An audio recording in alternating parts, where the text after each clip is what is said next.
Hey, what's up, everybody? As you know, it's Jared. Today, I wanted to go over basically a 30-day listing sprint. So, if we wanted to get a listing within the next 30 days, what are some kind of high value activities that we could do each day for 30 days to give us the best chance possible to get a listing? So, let's get right into it. We're going to talk about some objectives. So, we want to gain some clarity on fast conversion, right? So what is the stuff, the biggest bang for your buck, the quickest way of getting results fast? Because in this market, it's it's important, especially in New York, where we have a pending period of 30 to 45 days. You want to get into production as soon as possible. One of the things you need to do also is kind of plan ahead. So you want to master your listing presentation. Okay, you want to master objection handling. So we don't want to be put in a position where you do a good job getting an appointment, but we're not in a position to present and earn that business. We're going to talk about building a 30-day action plan. So I'm not going to put together a 30-day action plan for you in this video. It's your job to do that, but we're going to go over some high-value activities of what you could do to bring business as soon as possible. And with this, because we're going 30 days strong, it's really important to stay accountable, track what you're doing, and follow up. So we're going to talk about best practices as far as getting a buddy and getting right into that and tracking your results. So what would you do if you had to get a property within 30 days? So I want you to ask yourself, if somebody offered you $1 million, if you were to get a listing within the next 30 days, what would you do? And I think a lot of you will have an answer for that. I would go after for sale by owners. I would go after expireds. I would circle prospect and door knock, text, call around a certain neighborhood. Whatever things you're thinking about right now, they really should be in your business plan, in your action plan for the next 30 days. And if it's not, I would really want to sit down with you and ask why. What is the reason you won't do those things that you would do if there was $1 million reward at the end of that 30 days? So let's get into it a little bit more. So sharpen your listing pitch. So one of the things that I think is really important is not just finding opportunities and having conversations with people, but being prepared to say the right things to convert those people into appointments. So what makes your pitch stand out? If you go through and you do a good job of getting in front of people and having conversations with people, and you're basically saying, let me do an evaluation of your home and I can help you sell your house. It's not really an effective way of making yourself different, differentiating yourselves from a lot of agents in this area. So what makes your pitch stand out? A great way and great tool to do is ChatGPT. You can actually do role playing with it. And I think that's really important. There's a wealth of information online on attracting sellers and what to say. What are some top 5 objections and how do you handle them? So one of the constant objections that you're running into, or if you do this, you will run into is, I have a 3% rate. I get a lot of money for my house, but where would I go? And are you prepared to answer that question? Or I would need to sell in order to buy. I hear that's hard. Or, I'm waiting for the rates to drop. All these variations of a lot of similar objections. How do you handle them? So one of the big things, and we're not going to get into super detail, is to isolate that objection. So if you are able to be a human being, have a conversation and speak with somebody and get them talking by asking provoking questions, the right questions, open-ended questions where it's not just a yes or no answer. If you're able to get some information and what that objection might be, you can isolate it. You take it, put it separate, and then address it. And you're going to have a lot more clarity on how to handle those objections if you're able to isolate them, repeat back what those objections are to that person. It shows that you're listening to them, and it's a sales technique to basically conquer those objections. How about a quick video? So one of the videos, why you should list with me. So maybe you do get in front of people and you have a QR code to that video and say, hey, I do things a little differently. I could go over it, but what I would also like to do is send you a video link of why somebody would want to list with me compared to some others. And put together a nice video. I can help you out with that as well. And it's something that you can fall back on. It's creating a system where it lives, right? It's a living video that you can constantly use and constantly refer to and send it to people, which is much better than just handing out a business card and saying, keep my business card. Hey, I have a video that explains why I'm different and why somebody would want to work with me compared to some others. How can I get that over to you? Would you like me to text it to you or email it to you? All right. So some proven listing scripts. So what's a script for your sphere of influence? Put that together. What about for sale by owners and expired listings? Are you comfortable talking to those for sale by owners and expired listings? If I were to tell you that I have a way of getting a list of people that are not listed with a real estate agent, but they absolutely want to sell and they want to sell now, would you be interested in the list? And the answer would be absolutely. I want that list. Where is it? And the answer is it's for sale by owners and expired listings. So are you prepared? Do you have a script? Have you worked on handling objections and having that conversation of closing for an appointment, showing value, maybe even providing a resource for those for sale by owners where they can, get some good advice from you. And I think that might be a good video as well. Expired listings. So these are people that did not sell their house for some reason. Are we reaching out to them on a daily basis? And are we prepared to have that conversation, practice our script, be able to handle objections and close for the appointment one time, 2 times, 3 times, 4 times, however long it takes. If you don't get the appointment, do you have the script and the know-how, and are you comfortable closing for maybe a reconnection? So providing something of value and maybe get an agreement to reconnect in a period of time. So that's something that you have to practice, and you could get all the opportunities in the world, but if you don't capitalize on that, be prepared on how to have those conversations, close for the appointment or close for that next point of contact, it's really gonna hit some roadblocks as you're doing this. What's your text and email sample? Do you have templates? One of the things you want to do is have these templates already done. So thinking of selling, here's what to know in 2025, right? Providing value.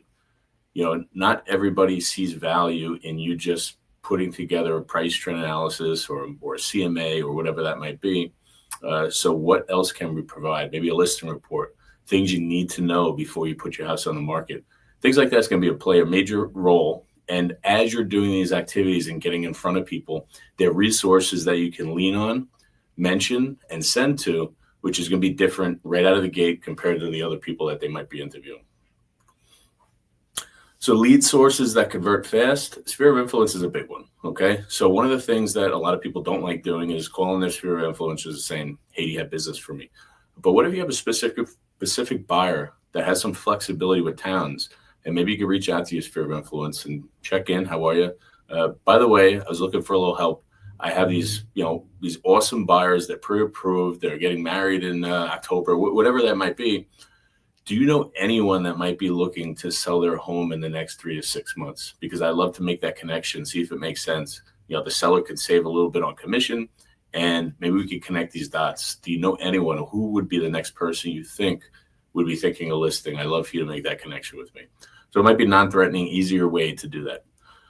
Open houses. So not just as a listing agent, but not just as a listing agent, you can host other people's listings as well. And it's a great tool. It's frankly, in my opinion, one of the best tools of getting people in the door. And the majority of those people are going to be sellers. There's a lot of statistics that say, right around 50, maybe even over 50% of all home buyers are also home sellers. So what would be a better way of getting people to willingly come in to an open house, willingly talk to you?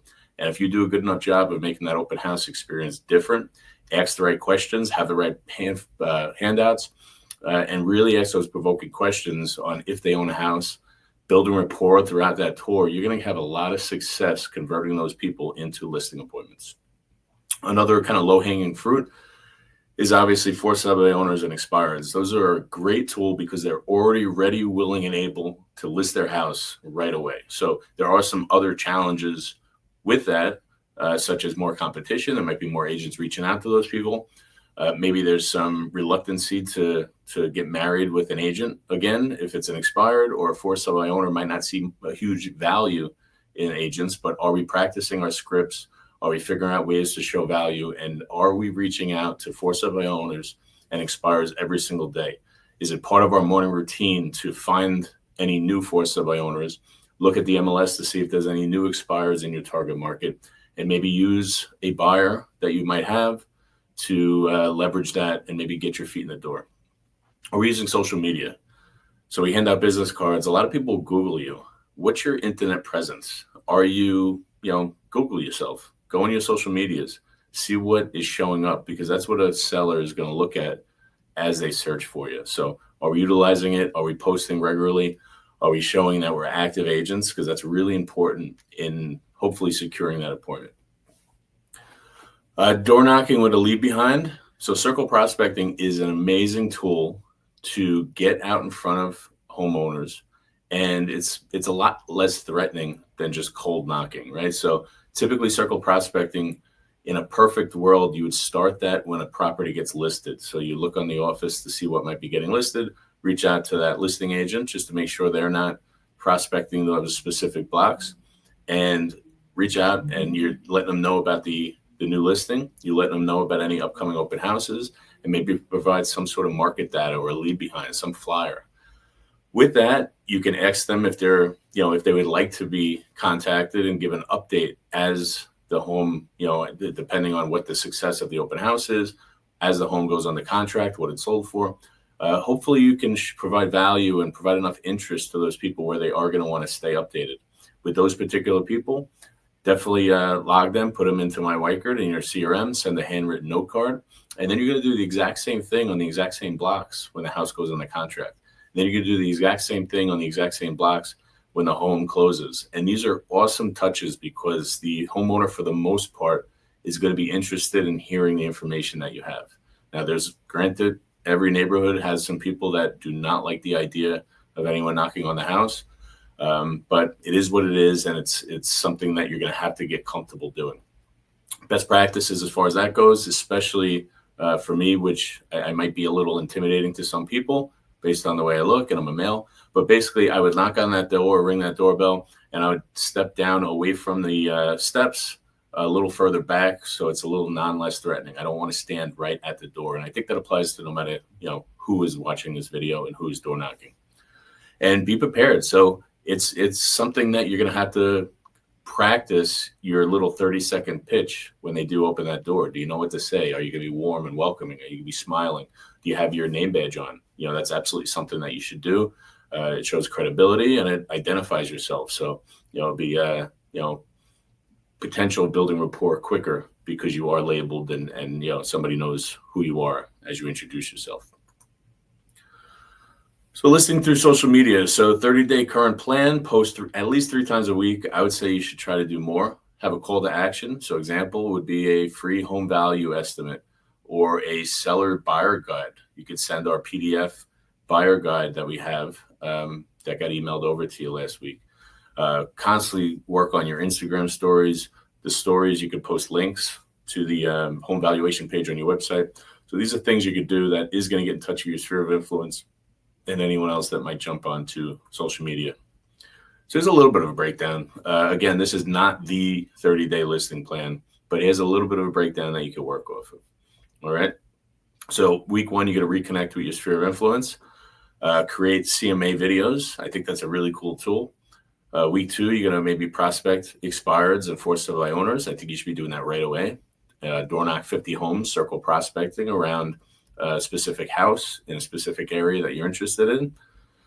Week 3, host an open house, contact Joseph or I and get an open house scheduled. Follow up with all the attendees with a customized follow-up, right? Based on what you learn, based on the conversations you have, based on the questions you ask that open house guest, you're going to have a customized follow-up to show that they actually, you listen to what they had to say and make them feel kind of special. Post testimonials. So reach out to your sphere of influence, your close people, and say, hey, can you do a review for me on Google? Even if they didn't use you in your services, they could talk about your character, your professionalism, your work ethic, whatever that might be. And then you should definitely start your emails too. So I always mention to you that you should be doing a newsletter, a monthly newsletter. You should also do a market update. So those are 2 videos that you can do and 2 emails that you could do and get it out. And there's a lot more ideas there as well.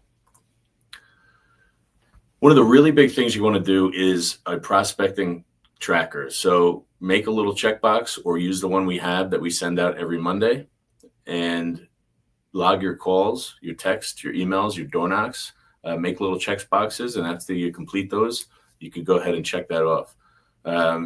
Ask yourself, how many people did I help today?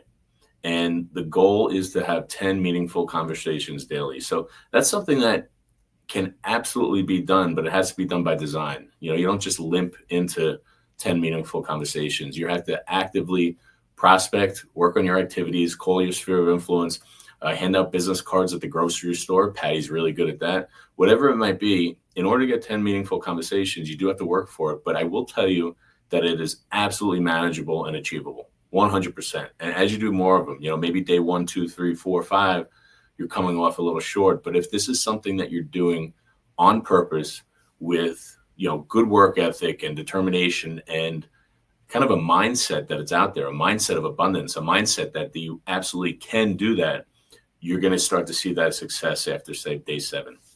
So if you have 10 meaningful conversations a day, I guarantee you're going to convert some of those into appointments. So if you can, let's say you converted 1 out of 10, okay?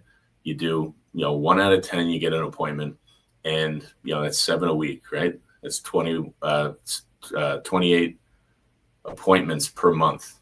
I had a little fuzzy math there, but you're going to get to start to see results. But if you just said, hey, I want to have, 4 listings or 1 listing after 30 days, how are you going to get there? So you really have to go the other way. You have to go backwards and say, yeah, I want 1 listing, but what I'm going to focus in on and what I'm going to really stress and make a goal to myself is to have 10 meaningful conversations a day.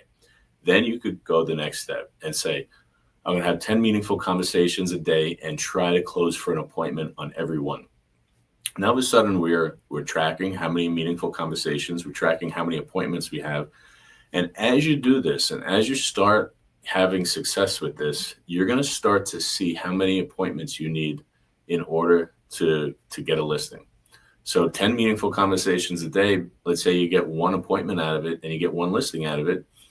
You could, in good theory, say, well, if I had 20 meaningful conversations a day, I could get 2 listings. And then eventually you're going to start to get momentum. You're going to be better at your scripts. You're going to be better at your objection handling.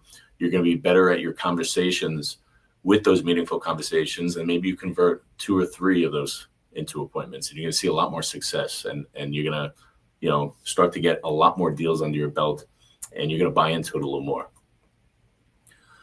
It's really important to have a partner for accountability. So I could be that partner for you, but find someone to work with, to actually hold you accountable. Hey, you could reflect back and say, I had about 6 meaningful conversations, maybe 6.5. 1 was a little weird, blah, blah, blah. The more you're doing this and the more you're doing it by design, and the more you're talking out loud with somebody about the successes you had, some of the struggles, whatever it might be, you're going to show up the next day with a better attitude and kind of realign your goals for those 10 meaningful conversations the next day. And then have weekly check-ins too. So set a day and time to check in. Okay. And I think that's going to be something that you're going to see huge rewards. You're going to start to see that you're holding yourself a lot more accountable because you have that partner that, you have to answer to and let them know what you did. And then weekly check-ins, like I said, and then progress review every 2 weeks. Really sit down and really analyze the results you're getting and see what kind of tweaks you might need to be making. So where are you having your most success? Where is your conversations coming from? If many of them are coming from, X and they're successful, maybe you need to do more of X. So these are all things you should be working on. So final thoughts. So your future listing are 1 conversation away. Start today. So that really is that simple, right? We can't think, hey, I want to get 12 listings over the next 12 months because it's just not going to happen. There's no path to get there without a plan. So you really have to say, I want to have 10 meaningful conversations a day. And to start, get 1. It's 9 o'clock. I got dressed. I left my house. My goal is to get the next conversation, 1 conversation. That's it. Where can I find 1 meaningful conversation about real estate? I will tell you, wearing a name badge or identifying yourself, having business cards, it's going to hopefully stir up some more conversations, and maybe those conversations will be a little easier. But start with 1. After you watch this, my kind of goal for you and my homework for you is, after you get done with this video and you get off your chair, wherever you are, go have 1 meaningful conversation with somebody. Give it a try. Let's see how it goes. Then have another, and let's try to get those 10 meaningful conversations per day. All right, so that's about it. If you want me to be your accountability partner, let me know. You have to reach out to me. If you want to sit down and go over a more detailed 30-day action plan, I can help you out with that. Google, look up David Knox, look up Boyka University. There's a ton of resources out there for you, almost too much. So don't get too caught up in that and don't get too confused. Keep it simple, have meaningful conversations with someone. And if you need my guidance, I'm here for you. All right, thanks so much.